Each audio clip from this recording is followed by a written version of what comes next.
नमस्कार, मी प्रियंका नागने आपल्या मराठी योजना यात्रा चॅनलवरती तुमचं सर्वांचं स्वागत आहे। संजय गांधी निराधार अनुदान योजना, त्यामध्ये दिव्यांग योजना आहे जे अपंगत्वाने टक्केवारीनुसार मानधन टप्प्याटप्प्याने वाढ झाली पाहिजे असे डॉक्टर फुके यांनी सभागृहात मांडलेल्या सूचनेनुसार अपंगत्वाचे टक्केवारीनुसार मानधनाचे वर्गीकरण केले जावे यावरती तुमचं काय मत आहे आपण व्हिडिओ पाहिला होता।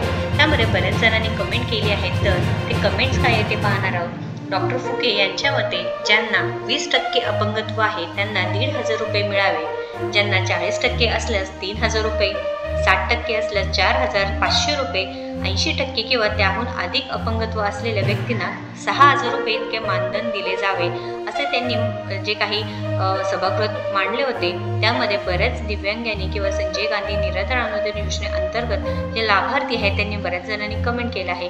राज्य विधिमंडळाच्या पावसाळी अधिवेशनात यांनी जे काही हे मांडले होते की अपेक्षा मांडली होती की विधान परिषदेत की संजय गांधी निराधार अनुदान योजनेअंतर्गत जे लाभार्थ्यांना टक्केवारीनुसार ते पैसे वाटप झाले पाहिजे आहे। त्याच्यासाठी बरेच जे लाभार्थी आहेत आपले, त्यामध्ये बऱ्याच जणांनी कमेंट केले आहे। आसिफ कोटेवाडकर आहेत, त्यांनी 6,000 वाढ झालीच पाहिजे, सरसकट झाली पाहिजे आहे। त्यानंतर सरकारने सर्वांना सरसकट मानधन दिलं पाहिजे असे मंदार लोटीकर यांनी सुद्धा म्हटलेलं आहे। 6,000 पेन्शन झाली पाहिजे असं सर्वांचं मत आहे।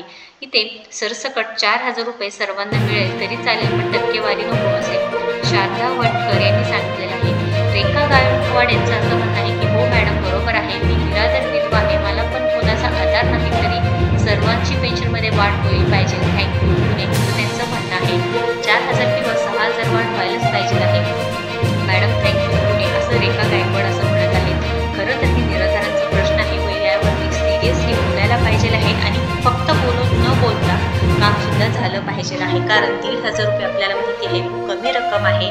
विधवा महिला असो, निराधार महिला असो किंवा विधवा किंवा अपंग लोक असू दे किंवा जे वयोवृद्ध लोक आहेत त्यांना 1,500 रुपयेमध्ये काहीच होत नाही। निराधारला 4,000 पाहिजे तर दिव्यांगाला 6,000 दिले पाहिजे असे रंजना आध्यात्मिक वाटे असं म्हणत आहे। आणि थकीत पैसेही दिले पाहिजे, खूप गरज आहे पैशाची, लवकर पैसे पाठवा ही विनंती।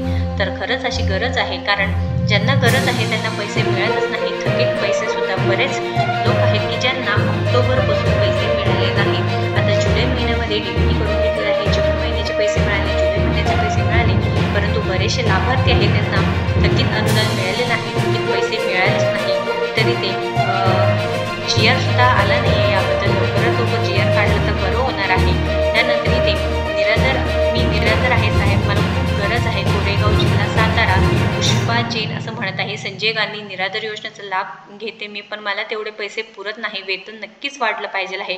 बरेचसे निराधार इथे कमेंट करत आहे, तुम्हाला काय वाटतं नक्कीच इथे कमेंट करायचं आहे। कारण बरेचसे वर्ष झाले की फक्त आणि फक्त 1,500 रुपये आपल्याला निराधारांना मिळत आहे। सरसकट 6,000 रुपये झालंच पाहिजे आहे आणि पेन्शन नाही। त्यानंतर जे काही कर्णमुक बधीर असतील, दिव्यांग असतील, त्यांना सुद्धा 6,000 रुपये कमीत कमी ते मिळायलाच पाहिजे आहे। लाडकी बहीणसारखे जर निकष असतील तर तुम्ही अर्ज करून तुम्हाला 1,500 रुपये मिळत असतील तर निराधारांना सुद्धा इथे तुम्ही निकष पाळून अर्ज केले असतील तर तुम्हाला नक्कीच इथे सरसकट 6,000 रुपये मिळायलाच पाहिजे आहे।